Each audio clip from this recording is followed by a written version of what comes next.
గౌరవ సభ్యుల కన్సర్న్కు ధన్యవాదాలు అధ్యక్ష. ఎందుకంటే నేను తక్కలపల్లి రవీంద్రరావు గారు కూడా సామాజికంగా బలహీన వర్గాలకు సంబంధించిన సంక్షేమం గురించి కూడా కన్సర్న్ ఉంది అని చెప్తే ముందుగా, ఎందుకంటే 10 సంవత్సరాలు ఎప్పుడు చూడలేదు, ఇప్పుడు అడుగుతూ ఉన్నారు. తప్పకుండా గతంలో 8 అంటున్నారు, 13 కుల సంఘాలు కార్పొరేషన్స్ ఉండి దాని తదుపరి 8 కార్పొరేషన్తో పాటుగా ఒక ఈబీసీ దానికి సంబంధించినటువంటి బోర్డును ఏర్పాటు చేసిన అధ్యక్ష. ఇవి తప్పకుండా వాళ్ళు స్థలాలు కేటాయించిన మాట వాస్తవమే, కానీ స్థలాలను అభివృద్ధి చేసుకోవడానికి కూడా కోట్లాది రూపాయలు అవసరమయ్యేటువంటి పరిస్థితి స్థలాలు ఉన్నాయి.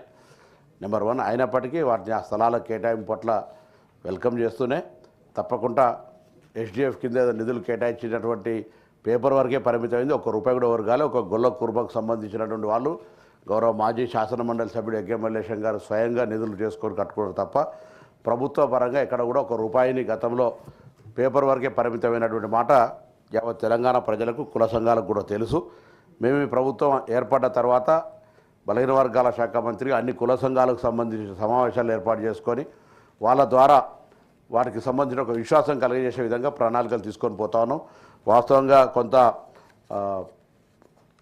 బడ్జెట్కు సంబంధించినటువంటి ఆర్థికపరమైన ఇబ్బందులు ఉన్నప్పటికీ బడ్జెట్ కేటాయింపులు, దాని తదుపరి ప్రైమరీగా ఎడ్యుకేషన్తో పాటుగా ఈ యొక్క అసోసియేషన్ సంఘాలకు సంబంధించినటువంటి స్కిల్ డెవలప్మెంట్ కావచ్చు, ఇతరత్ర ప్రోగ్రామ్స్ తీసుకోవడానికి చేసుకుంటున్నాం. దానికి సంబంధించి ఎక్కడ కూడా ప్రభుత్వం, మీరు వాళ్ళు చెప్తా ఉన్నారు బలహీన వర్గాలకు న్యాయం జరగాలి, బలహీన వర్గాలకు సంబంధించి 100% ఈ ప్రభుత్వం కాంగ్రెస్ పార్టీ సామాజిక న్యాయాన్ని కట్టుబడి ఉంది.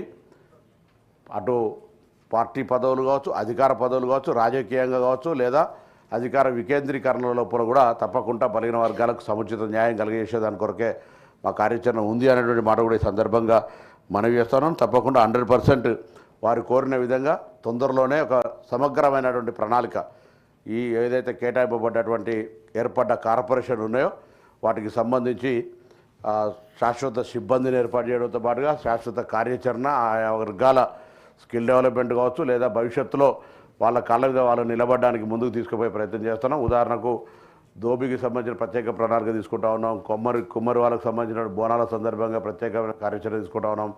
గీతా కార్మికులకు కాటమే తీసుకుంటా ఉన్నాం. చేనేత, ఇట్లా రకరకాల చేస్తున్నటువంటి సందర్భంలో వారు గౌరవ సభ్యులు లేదా ఇతర ఎవరైనా సలహా సూచనలు చెప్తే కూడా తప్పకుండా ఒక బలహీన వర్గాల శాఖ మంత్రిగా ఆ సామాజిక న్యాయంలో ఆ వర్గాలకు న్యాయం జరగాలి కాబట్టి రాజకీయాలకు అతీతంగా కూడా మేము సానుకూలంగా స్పందించడానికి సిద్ధంగా ఉన్నామని తమ ద్వారా గౌరవ సభ్యులకు తెలియజేస్తాను.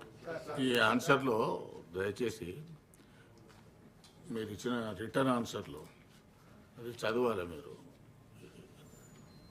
ఏది తెలంగాణ రాష్ట్రంలో 22 కార్పొరేషన్లు సమైక్యలు పనిచేస్తున్నాయి.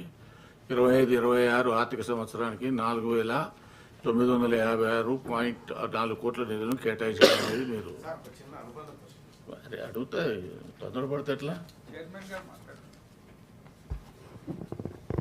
సార్? నిధులు కేటాయించినాము, దానికి సంబంధించినటువంటి ప్రణాళికలతోటి వాస్తవంగా నిధులన్నీ గతంలో ఒక స్కీమ్ ద్వారా క్షేత్రస్థాయి దగ్గర తీసుకోబోలేనప్పటికీ ఆ పథకం ఆగిపోయి ఉన్నది. పథకంని మళ్ళీ తొందరలోనే మార్చి లోపల దాన్ని ప్రకటించిన విధంగా నిధులు ఖర్చు చేస్తామనేటువంటి మాటను గౌరవ సభ్యులందరూ కూడా తెలియజేస్తాం.